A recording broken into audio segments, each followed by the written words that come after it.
Folks, All right. we are going to spend some time today on an article that I just published this week, How to Teach Technology Entrepreneurship Using the 1M by 1M Methodology and Case Studies. So we have been interacting with a lot of people who are in some form or the other teaching entrepreneurship. Some are mentoring, some are professors at different universities and colleges who are trying to teach entrepreneurship and so on. And this body of work that I have published is to help that population of entrepreneurship educators. So I'm going to go over this material today with you and answer questions. One of the philosophical elements that I am tackling in here is, learning is going from a sage-on-stage model to a guide-on-side model. So the first, probably most prominent example of this came out of Khan Academy some years back. And it still continues to be a very major player in the K-12 education space, where they produce a lot of online learning content, and teachers all around the world are using this content to teach. Now, the material that I'm going to discuss today has a lot of that nuance. We have put together online learning material for teachers to teach on the basis of. And the core idea here is the notion of case studies. So 1 Million by 1 Million has always taught its curriculum in case studies. Our curriculum is entirely case study based, and we've had incredible access to case studies. So that sits at the heart of our ability to teach entrepreneurship by bringing in inputs and insights from very successful entrepreneurs from all over the world, discussing very candidly and very deeply how they put one foot before the other. So this is something in different parts of the world, you may not have access to this ability to bring these people into your classroom, but we are making that possible for you to do. So let's go over this. I'm going to read you pieces, and then we're going to discuss accordingly. Entrepreneurship is not a career. It is a way of life.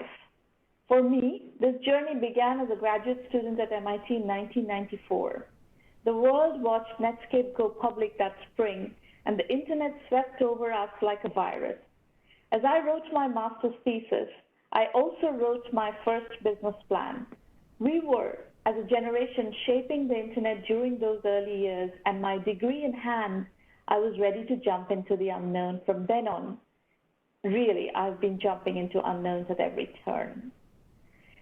Fortunately, I've had great mentors, people who took an interest in my destiny, stopped along the way, and taught me a thing or two. In turn, I have tried to stop along the way to pass on certain nuggets of my own learning. In the summer of 2006, as the technology industry resurfaced from the nuclear winter that followed the dot-com meltdown, I was invited to speak at a startup workshop. My session was supposed to focus on positioning. At a Silicon Valley law firm, some 60 entrepreneurs packed a conference room to listen to me. I asked each to pitch his business idea in 1 minute, following which I gave feedback for another minute or two. My 90-minute rapid-fire session, alas, was not enough to accommodate all the pitches. In the lobby, even as we spilled onto the front steps, I tried to respond to some more, but it was hardly satisfactory. In fact, it has always frustrated me to realize that I did not have enough time in my day to stop for each entrepreneur who asked for guidance. Friends, seasoned entrepreneurs, have expressed the same frustration. In 2006, I started capturing case studies of technology entrepreneurs and their journeys systematically. My thought then was that I have access to successful entrepreneurs. They're willing to share their journeys with me. Most first-time entrepreneurs around the world do not have such access. How can they learn from the masters? Over time, thousands of entrepreneurs have shared their journeys with me. This tribal knowledge has now been encapsulated in the 1M by 1M methodology and curriculum as case studies. Hundreds of entrepreneurs who have built billion-dollar unicorns, hundreds who have built venture-funded startups, and hundreds of entrepreneurs who have successfully bootstrapped their businesses are part of this comprehensive case study repository. You can easily simulate the experience of having lunch with Fred Luddy, who built ServiceNow to a unicorn, or with Sridhar Vembu, who bootstrapped his unicorn Zoho. Today, especially with the post-COVID shift to online learning en masse, we have the opportunity to equip teachers all over the world with these world-class case studies. Whether you are a professor in Madagascar or Macedonia, you can teach technology entrepreneurship with the same caliber of case studies and guest speakers as Stanford or MIT. A good chunk of the 1M by 1M curriculum is now available on Udemy at a very affordable price. We recommend that you group these courses into 4 parts or semesters: bootstrapping, how investors think, domain specialization, and startup ideation. In 1M by 1M, you will find a different take on incubation and acceleration than the fundraising-driven focus of Y Combinator Techstars or the vast majority of MBA programs out there. Our mission is to help democratize entrepreneurship education, incubation, acceleration by nurturing 1 million entrepreneurs globally to reach $1 million and beyond in annual revenue, thereby creating $1 trillion in global GDP and 10 million jobs. We believe entrepreneurship equals customers plus revenues plus profits. Financing is optional. Exit is optional. Our mantra is do not go to VCs as beggars, go as kings, bootstrap first, raise money later. Over 99% of the entrepreneurs who seek financing are rejected. Our methodology applies not only to the 1% venture fundable entrepreneurs, but also the other 99%. Folks, if you have any questions, please let us know. I will continue to the next segment, but you're very welcome to ask questions as we go along.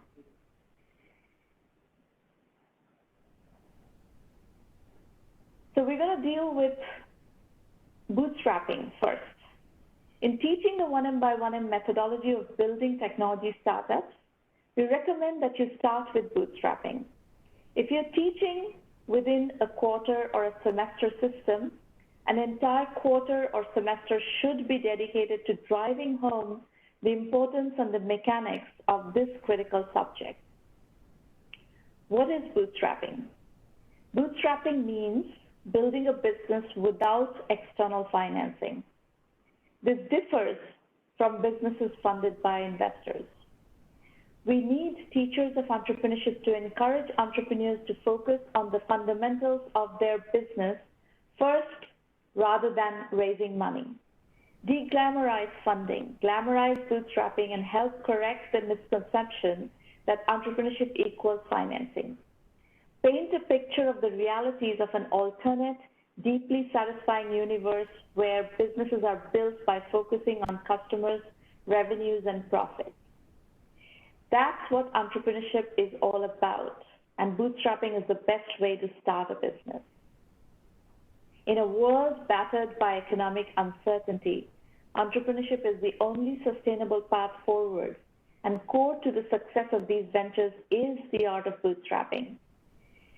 The key bootstrapping techniques and strategies that have been packaged into the following courses on Udemy with numerous case studies to illustrate each point. Bootstrap first, raise money later with Shramana Mitra is the first course. the importance of bootstrapping, key techniques, and how bootstrapping to a fundable stage can help gain attention from investors. Teach entrepreneurs not to waste their precious time and money by chasing investors before chasing customers. The waste stems from a widespread misunderstanding of how investors think. Over 99% of founders chase funding before they're fundable. Using this course, teach them how bootstrapping can help a startup reach that fundable stage. Once fundable, a startup can go to investors like a king, not a beggar. Next, bootstrapping a startup with a paycheck with Shramana Mitra. This is the Udemy course. Use this course to enlighten student entrepreneurs on the practicalities of starting a company while holding on to a full-time job. Introduce them to entrepreneurs who have built sizable businesses while navigating the messy, cash-strapped startup phases using their own paychecks or their spouse's income. Familiarize them with these pragmatic stories and dispel any doubts about starting a business while working full-time. Pragmatism is a core focus of the 1M by 1M methodology. Next, bootstrapping a startup with services with Shramana Mitra is the Udemy course. Offering a service is one of the best ways to bootstrap. This remains a controversial point of view. Most industry observers take the position that companies get distracted if they try to bootstrap a product with a service. But from where I sit, bootstrapping products with services is a tried and true method, especially in B2B tech. You find the case studies in this course and you learn from the masters. Then we have how to bootstrap startups by piggybacking with Shramana Mitra. Shed some light on platform as a service and developer ecosystems, one of the most exciting trends in the technology industry. The company that has knocked the ball out of the park with its SaaS strategy is Salesforce. They launched their platform in the mid-2000s, and many substantial companies and numerous sustainable small businesses have been built on it. Viva, for example, was built this way with a small amount of capital and boasts over $1 billion in revenue and over $20 billion in market cap. My hypothesis is that of the 200 plus SaaS companies that have achieved scale, we would see a set that would break out and become significant SaaS players. Bootstrapping by piggybacking on these SaaS players is a highly recommendable mechanism for a capital-efficient strategy. How to bootstrap a startup to exit with Shramana Mitra is the next course on Udemy. I'm a huge advocate for building small capital-efficient startups. Not all entrepreneurs need to chase unicorns. Not all investors need to chase unicorns. Point out that there are many more viable ideas for those smaller ventures, and there are considerably more opportunities for their exits, which means cashing in earlier on an entrepreneur's hard work. One type of exit is under $50 million, and to achieve that, the strategy should be to build a capital-efficient company that shows product market fit in an efficient, bootstrapped manner. How to succeed as a solo entrepreneur with Shramana Mitra is the next one. How does one teach how to succeed as a solo founder? It is actually quite simple. Guide your students to just find a niche, start solo, run lean, and get to product market fit and paying customers. That's the trick. Capital-efficient ventures remain the best way to build healthy, robust businesses for a large number of entrepreneurs. Illustrate this with the help of examples like ServiceNow, which was started solo by Fred Luddy. The company is public and worth over $125 billion. Let's talk about assessment. An entrepreneurship teacher prepares students for the real world. Use the case studies provided in the course to illustrate bootstrapping techniques. Discuss different scenarios and parts of the entrepreneurial journey and discuss what they have learned from each case study and how they plan to apply that wisdom. For papers, at the end of each of the 6 Udemy courses, have your students write a paper on a case study of their choice from that course. Grade them on the subtleties and the nuances of their understanding of the relevant issues. As a final project, group your students into teams and ask them to pick a particular case study from the curriculum and do a presentation on it. There are 6 specific courses tackling 6 specific topics. Split your class into 6 teams and have each team tackle one topic with one case study that they present and lead discussion on. Grade the teams on presentation. Now, estimated timeline, I think, your course should be split into 6 parts, right? So one part dedicated to each Udemy course. Roughly speaking, students should dedicate 15 to 20 hours per Udemy course, including studying the online lectures and text, in-class discussions, papers, presentations, etc. Now, what outcome should we aim for? At the end of your course, students should feel confident about starting a business and putting one foot before the other.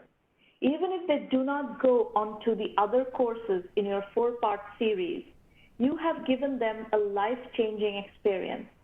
Even if they decide to become an entrepreneur in middle age later on in their lives, not immediately, they're likely to remember you and the sense of empowerment that you have equipped them to face life with. So that is the summary of the bootstrapping module. The next one we're going to talk about is how investors think. That is, in a 4-semester or 4-quarter story, this is going to be the 2nd semester or 2nd quarter course, how investors think. Considering how omnipresent the topic of fundraising is in the entrepreneurship media, it is entirely reasonable to dedicate a quarter or a semester to teaching how investors think. Raising funding for startups is a low probability game. Fewer than 1% who try actually succeed. Where startup ecosystems are immature, the probability gets even lower. The bar to raise seed funding is getting higher and higher. Seed investors are mostly operating as growth investors, expecting that the entrepreneur will somehow manage to bridge the gap and bring a concept to realization. In fact, what these investors really want is to invest in businesses that have traction, not just validation. In short, they want to come to the rescue of victory. Entrepreneurship teachers should teach their students how to go from concept to traction and how to bridge the seed capital gap. Try to communicate the negative impact of trying to raise funding when a business is not validated and has weak fundamentals. Stress on the importance of bootstrapping a business to validation before thinking about outside capital. Teach how investors at pre-seed, seed, post-seed stages think and what level they expect a business to be at. This will help startups attain that elusive holy grail of investor-entrepreneur fit and improve the chances of success in raising funds. Guide student entrepreneurs on when is the right time to raise money and how much they should raise. Help them understand the fundraising process and the early stage investment ecosystem. It consists of friends and family financing, pre-seed, seed, post-seed, pre-Series A, small Series A, and large Series A. We covered those stages in our Udemy courses one by one. So these are the 3 Udemy courses that you should use to teach that section. How pre-seed investors think about startups with Shramana Mitra, how seed investors think about startups with Shramana Mitra, and post-seed and pre-Series A investors on startups with Shramana Mitra. For assessment, after a student goes through these 3 courses, assess them on the understanding of the early stage investor ecosystem. Offer case studies and scenarios and have students present how they would get such startups funded. In the next section of this course, How Investors Think, I would like you to deal with unicorns. Unicorns, as you can see, is constantly being discussed. It captures an inordinate amount of mind share. Unicorn is a startup with an estimated valuation of over $1 billion. More than 1,000 unicorns exist as of 2021. More are being hatched every month. Snowflake, Atlassian, ServiceNow are examples of startup unicorns. They're massive multi-billion-dollar publicly traded companies now. Yet they all started as an idea, took one step after another, and grew in size, and so on. That said, not every business idea can be scaled to a unicorn. The billion-dollar question is, what are the characteristics of the opportunities that have the potential to scale to a unicorn startup? We discussed the topic with a number of entrepreneurs who have succeeded in building their own unicorns. And this course synthesizes those inspiring conversations. A vast majority of venture capitalists are chasing unicorns. It is extremely important to understand the dynamics of what makes a unicorn trajectory, 0 to 100 million in revenue in 5 to 7 years, and how investors assess such potential. So teach our unicorn case studies with this Udemy course, How to Build Unicorn Tech Startups with Romana Mitra. As a counterpoint, we also want you to teach funding niche businesses. And there is a Udemy course, Alternatives to Unicorn Chasing Investors with Romana Mitra. I've interviewed hundreds of investors, especially micro VCs and angels who are playing in the early stage startup game. As I expected, a large number of investors are still chasing unicorns. However, I'm pleased to report that I've spoken with a number of investors who recognize the niche opportunities. They are interested in investing small amounts and harvesting through smaller exits. This is an important nuance to teach through our dedicated Udemy course, Alternatives to Unicorn Chasing Investors with Romana Mitra. Drive home the importance of investor-entrepreneur fit. In the next semester, we will cover case studies specific to a domain or a region, and the following courses cover the investor perspective on some of those. Cover the investor perspective in this course and the entrepreneur perspective in the next one. So in this one, you should do how seed investors think about deep tech with Romana Mitra. There's a lot of deep tech entrepreneurship and funding going on, so you need to understand that. How women investors think about startups with Romana Mitra. How investors think about startups in India with Romana Mitra. How investors think about European startups with Romana Mitra. How investors think of startups in Latin America with Romana Mitra, and how investors think about startups in the Midwest with Romana Mitra. That this is kind of like the kind of driving towards investor-entrepreneur fit and understanding the nuances of how different types of entrepreneurs are thinking about investment. And finally, the last course that I would point you to is VC due diligence questions for startups with Romana Mitra. VCs use specific questions for due diligence, and this course goes over the questions that they ask. So I think if you covered this material, you have more or less given your students a good overview of the topic of venture capital. In terms of assessment, using the case studies, create scenarios using dummy companies and financials. Test which path would the student take, VC funding or bootstrapping, or what kind of investors would they approach, etc. Estimated timeline, this course should be split into 5 parts as outlined. Roughly speaking, students should dedicate 20 hours per part, including studying the online lectures and texts, in-class discussions, papers, and presentations. In terms of outcome, at the end of your course, students should know that they need to be fundable before going out to raise money, and that not all businesses warrant venture financing. They should also have developed a keen sense of investor-entrepreneur fit. Okay, so that is the second semester or quarter of the course that you're going to be teaching. The third semester or quarter is about domain specialization. Every student is different, every entrepreneur is different, every sector is different. It is important to study domain-specific case studies to validate a concept, discover product market fit, and learn about various forms of startup funding. Based on your students' interest, point them to the right resources that can help them understand the domain's opportunities and pitfalls. Our courses consist of in-depth interviews with the startup founders who have successfully built ventures in healthcare, e-commerce, artificial intelligence, online education, cloud computing, or SaaS, and so forth.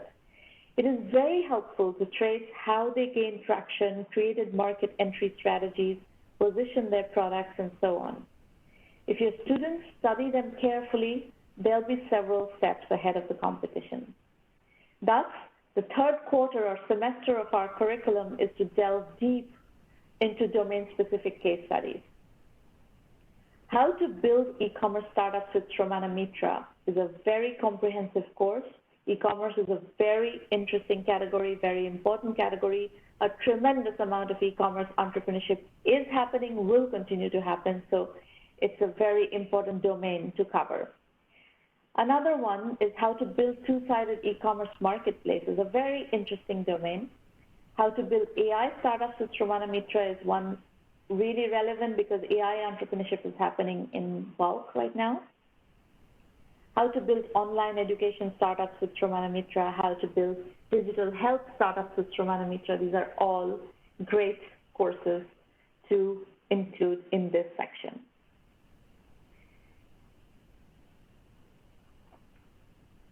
After this, in the third semester, you also should cover geography-specific case studies. The region a business is located in plays a vital role in the market dynamics. The market for a business might be saturated in one region, but could have white space in another. Concept arbitrage is a common tactic in finding business ideas. So this course not only provides insights into the challenges and opportunities in a region, but it could also be a gold mine of ideas for businesses. So in India, we have thousands of entrepreneurs, and many more Indians are starting their own businesses as we speak. Even with mistakes, disappointments, setbacks, all things considered, startup founders continue to want to realize their ambitions no matter what. India's greatest achievement in the last decade has been the consistent unleashing of the entrepreneurial movement. The risk tolerance of the Indian population has increased. No longer is it the holy grail to lust after fat salaries at multinationals. The dream of building something of your own seduces people in India, even if that implies a built-in risk of failure. The following course has some inspiring examples of successes, both big and small, during the early stages of their journeys. Entrepreneurship case studies from India with Shramana Mitra is the Udemy course you want to use for this. Use this course to teach students about some of the biggest entrepreneurship success stories out of India, how they got their start through in-depth conversations with several of India's most successful founders. Also, discuss the little-known success stories and what they can learn from those too. I've included both in the course. The Latin America startup movement has accelerated recently. We're seeing lots of e-commerce in various domains, of course, but also fintech, ag tech, even B2B SaaS. One of the first major Latin American successes was Mercado Libre out of Argentina, which went public on New York Stock Exchange in 2007. In fact, I worked with Mercado Libre early on and got to know a lot about the company's thought process as they developed their strategy for dominating the content e-commerce trend. As other countries have figured out, if someone is trying to build a global B2B tech company, typically these days a SaaS venture, they need to access the US market relatively early in their progression. They can validate their local market, get some customers going, but quickly start the process of penetrating the US customer base. Now, e-commerce or fintech are very different animals. These startups tend to be much more local businesses. One can build a very large e-commerce or fintech business without ever leaving Brazil or Argentina, Mexico, or Colombia. The following course features conversations with several Latin American successful entrepreneurs, as well as lessons learned and their best advice. How to build tech startups in Latin America with Romana Mitra. That's your next Udemy course to cover. And in Europe, my hypothesis is that Europe continues to be a mecca of culture, and there is adequate technical expertise on that continent to come up with more significant concepts that may become drivers of major trends. The role I see for Europe is in reaching out to the rest of the world and taking a leadership stance in developing taste. Whether it is educating the Chinese market about French and Italian wines, or packaging culture for the consumption of Silicon Valley geeks, there is a European renaissance possible. But it will likely not be one concentrated in Paris or Florence. Rather, it will be an international renaissance whereby Europe exports its strength in culture, preservation, cuisine, and style to a world growing in wealth and sophistication. The advantages of that kind of wide-ranging taste-making will benefit Europe both on its own soil and throughout the world, and it will help to promote economic growth across all European countries. In pure tech, also, Europe is making great strides in building global ventures. The number of tech unicorns is growing steadily. The following course features conversations about several successful European entrepreneurs, as well as lessons learned from their best advice, and it spans all these different kinds of entrepreneurship. The courses, the Udemy courses, use entrepreneurship case studies from Europe with Romana Mitra. I've also given you one optional course in this semester.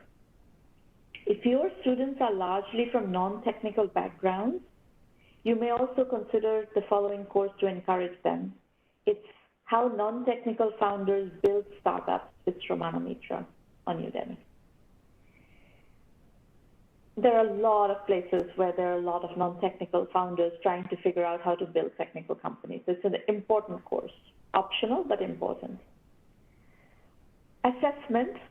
A great assessment is to have each student pick a case study and evaluate if a concept arbitrage is possible in your region. For example, if you're teaching this course in Ghana, have your students each pick a concept and analyze if there is enough white space to replicate that business in Ghana. If the analysis yields the conclusion that the market is already saturated, that is fine too. The important exercise is to learn how to assess. In that process, also, students can explore how they would do things differently and why. A tool for assessment is this Udemy course, VC Due Diligence Questions for Startups with Romana Mitra. Estimated timeline.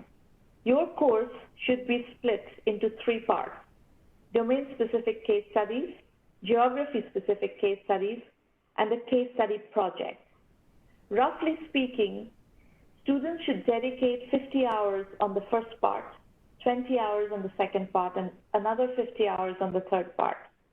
This includes studying the online lectures, texts, in-class discussions, project work, papers, and presentations.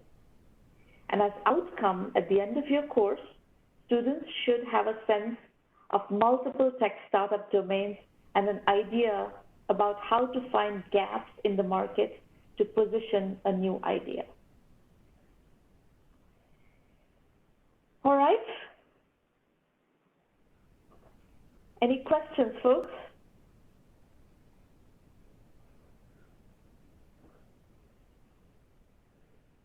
Abhijit says, today's session is very informative. Thank you, ma'am. Sure. So we have a little bit more material to cover, which is the 4th semester course on startup ideation. Teachers need to inspire their students to ideate, guide them on how to evaluate their ideas, and make sure they're viable and scalable. Entrepreneurs often come up with 10 different ideas and have to sift through them to decide which one to pursue.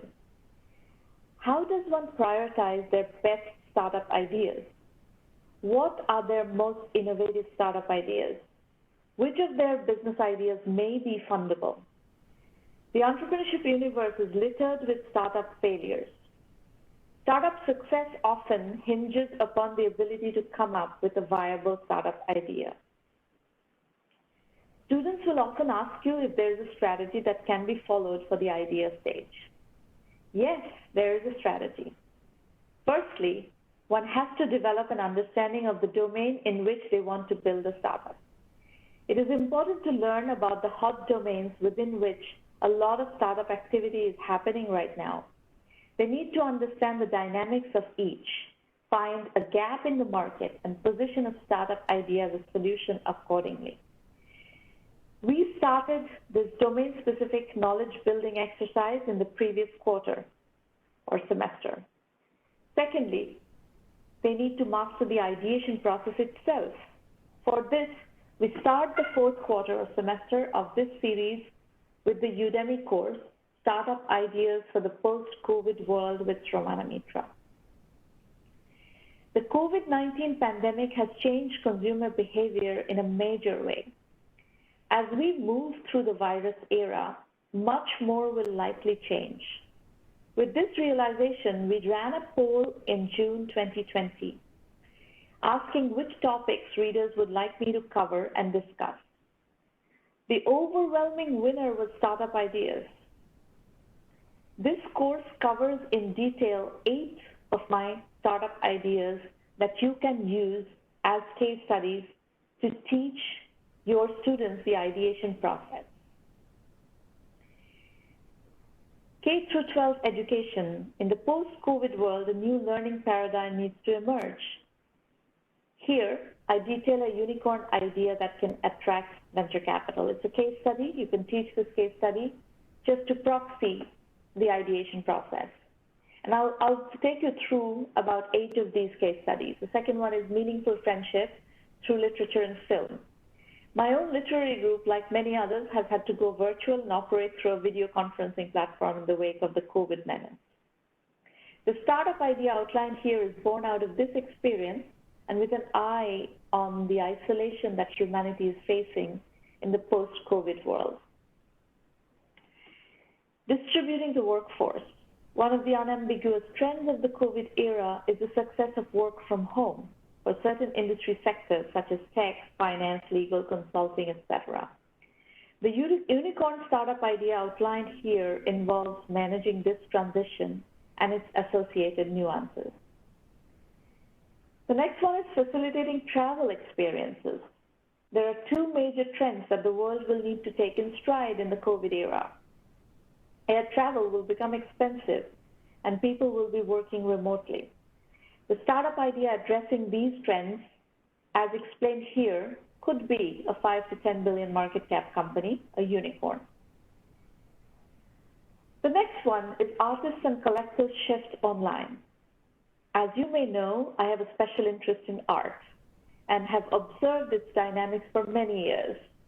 I have concluded that the time has come for artists and collectors to move online and interact in a fluid marketplace. The idea that I discuss here is a unicorn idea with the potential to become a highly valued company that would achieve a $1 billion plus valuation. The next one is home-based healthcare. Certain sectors of industry are facing extraordinary levels of job loss in the post-COVID era. While some of these jobs may come back, it is widely believed that some trends are permanent. The retail sector faces one of the greatest shifts. The move to online shopping seems irreversible. The startup idea detailed here facilitates the retraining of service sector employees as healthcare professionals. Restaurants delivering prepared food as a subscription is the 7th idea. In the COVID era, people have been forced to cook a lot more than they were used to. Some have embraced home cooking, others have found it to be a burden.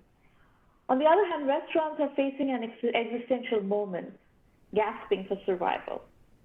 I believe for a certain segment of the population, a subscription service to a set of restaurants would work really well and share my vision for this startup here. And the last one in this case study series is managing philanthropy. In a world economy devastated by COVID, threatened by climate change, ravaged by simultaneous natural disasters, the need for philanthropy has never been higher. The startup idea shared here is a philanthropy management software solution, software as a service, that would be sold to banks with wealth management practices. And finally, whenever I evaluate a tech startup idea, I always do VC-style due diligence on it. This course goes over the specifics of my analysis process that should be used to analyze a startup idea before writing a single line of code. And that is VC due diligence questions for startups with Romana Mitra from Udemy. You should already have this course by now. Assessment. This one is a more of a practical hands-on course where the students bring together the previous 3 quarters or semesters of learning and work on a startup idea of their own. They can do so in teams. The teacher should have enough knowledge of the 1M by 1M case studies to be able to point students to comparables and blueprints that they can draw lessons from. In parallel, the class should attend my free 1M by 1M pitch roundtables that is held every week on Thursdays.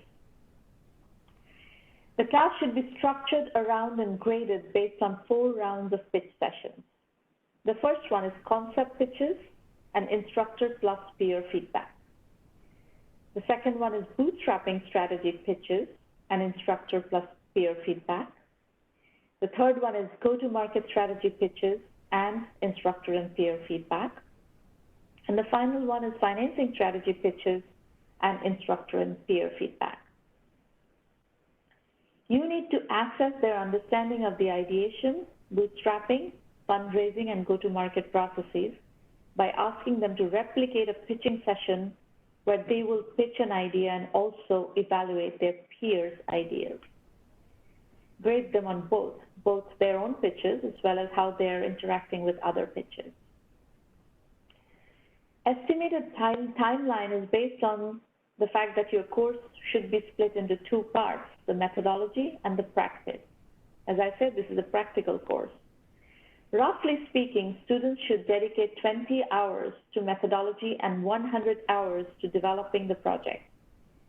This includes studying the online lectures and texts, in-class discussions, project work, papers, and presentations. And the outcome at the end of your course should be that the students would have a sense of how to come up with a new business idea, develop strategy for it, and how to pitch it. So that is the last of the 4-course series. If anyone has any questions, please feel free to ask. I will quickly summarize the courses with a conclusion. I strongly believe that entrepreneurship and entrepreneurial capitalism can be democratized, and wealth can be created in the middle of the pyramid using capitalistic principles. In the next 2 to 3 decades, the potential for distributed capitalism is very high, and the outcome should be extremely positive around the world. That is the mission upon which my current work with 1 million by 1 million is based. The 1 million by 1 million curriculum is predicated upon a philosophy of bootstrapped, capital-efficient entrepreneurship, precise positioning, efficient go-to-market strategy, and aligns with the trends of the present day. It follows a methodology that addresses many of the common fallacies, the primary one being that entrepreneurship equals fundraising. No, entrepreneurship equals customers, revenues, and profits. Fundraising is an optional tool and can be powerful if you know how and when to use it. The curriculum is a combination of video lectures and case studies, and we have the absolute best repository of case studies for early-stage entrepreneurship anywhere in the world. Harvard, Stanford, MIT, Nowhere would you find such a collection of case studies because no one else has focused so intensely and precisely on the very early stages of business building we have. At 1M by 1M, we teach how to be a sophisticated entrepreneur, not a simplistic one who runs after investors all the time. We teach how to create value and valuation, how to preserve ownership, and many other critical topics. Most importantly, you have the benefit of several hundred successful entrepreneurs, luminaries in their fields, sharing with you their lessons from the trenches through our case studies. By taking those courses, you can gain instructive perspectives on how to build a thriving IT business methodically, step by step, instead of guessing. Our philosophy of democratization includes making it affordable for millions of students all over the world to access the methodology and the curriculum. Our Udemy courses are priced at $39.99 to $89.99. Udemy offers steep discounts regularly, and with a bit of strategic monitoring, the courses can be acquired for $10 to $15. This, we believe, is rock bottom pricing, and it puts the 4-semester program suggested here at number 1, Bootstrapping, 6 courses, 6 Udemy courses, that's about $60 to $90. How Investors Think is the second one, 11 courses, about $110 to $165. Domain Specialization, 8 courses, about $80 to $120. And Startup Ideation, just 1 course, $10 to $15. All told, to teach the 1M by 1M methodology, your students need to spend about $250 to $500 in acquiring our Udemy courses. The 4 quarters or semesters worth of courses in total constitute about 500 hours of intensive learning. We're looking for thousands of instructors in every corner of the world who want to teach this methodology to aspiring entrepreneurs. Together, we can make a material impact on the world economy. We look forward to working with you. To continue the conversation, please join the 1M by 1M Ambassador group on LinkedIn, where we will be offering more support and an opportunity to network around these ideas.